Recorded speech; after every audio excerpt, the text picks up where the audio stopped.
Hello again, this is John Richter, creator and showrunner of Transmissions from Colony 1, and let's go ahead and just dive into the Season 3 recap, because Season 4 is coming next week, and you guys need a little bit of a recap, so let's dive in. Season 3 starts on December 31st, 2056, introducing us to the crew of Mechty 2, led by Commander Tim Conrad, as they prepare to launch from Earth orbit to Mars. Suddenly, their ship's power is partially knocked out of commission and all communication from Space Station Hercules and Earth is gone. Not only that, but when they lose power, over half of their crew dies immediately. As the surviving crew members try to fix their ship and take care of the bodies of their fallen colleagues, they hear a transmission from Ethan Reese, Capcom for Mechty 1, calling Mars to tell them of PEM 23-238429, a high-level report of a gamma ray burst that has struck Earth. Later, crew members Luke Hachey, Kaya's main squeeze, and Lisa Conrad, Tim Conrad's wife, are on the outside of the ship conducting repairs when Lisa accidentally drifts away beyond Luke's reach. Tim orders Luke to retrieve her, but despite his efforts, Luke is unsuccessful and Lisa is lost. This causes something in Tim's head to snap, as he holds Luke personally responsible for his wife's death. Using their fusion-propelled engines, Mechty 2 launches for Mars.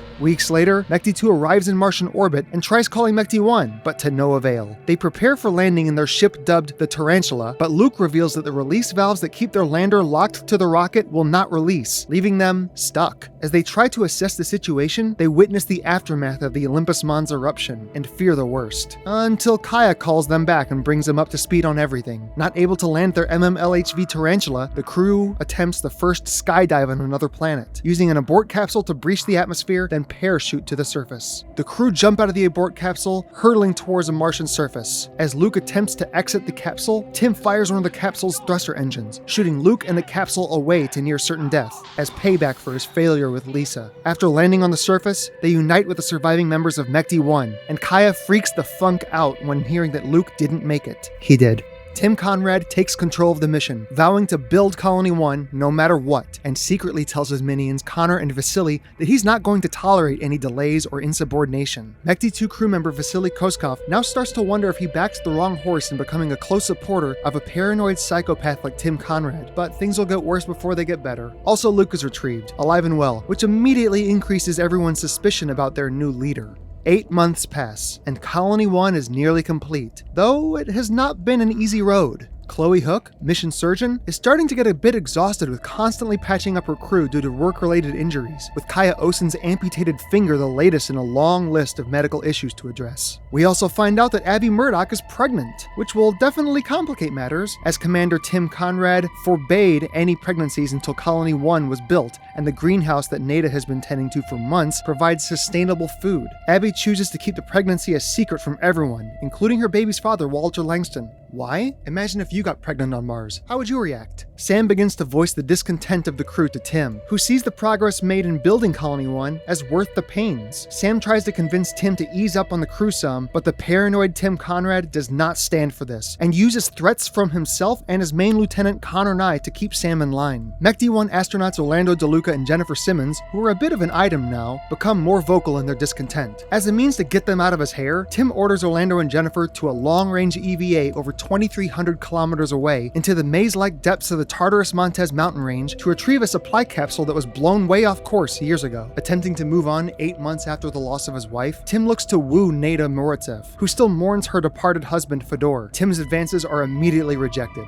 Meanwhile, Chloe talks Pete Russ down from confronting Tim and his cronies. Most of the crew is feeling the same level of discontent, and a breaking point is coming more and more near. In Tartarus Montez, Orlando and Jennifer crash their rover, leaving them stranded in the mountains. Orlando sends a distress call back to Colony 1, pleading for help. Tim gives Orlando and Jennifer up as lost and discourages any ideas for a rescue mission. But despite Tim's orders, plans for a rescue mission take shape anyway. However, in the paranoid mind of Tim Conrad, this was expected, and he moves to stop any attempts to go against his orders, even sabotaging their rovers and forcing the crew to stay inside Colony 1. Tim tells his crew that he will not allow any insubordination or mutiny while he is in charge, and puts all the blame for their discontent on Sam Flynn for never being the leader leader he was supposed to be. Still drowning in the guilt from killing his crewmate Andrew Wood in Season 2, Sam accepts being Tim's target, and under threat of Tim, calls Orlando and Jennifer to let them know there will be no rescue mission, and that they will be left to die. A memorial service for Orlando and Jennifer is held outside of Colony 1, without the attendance of Tim, Connor, and Vasily, and several members of the crew suggest a mutiny.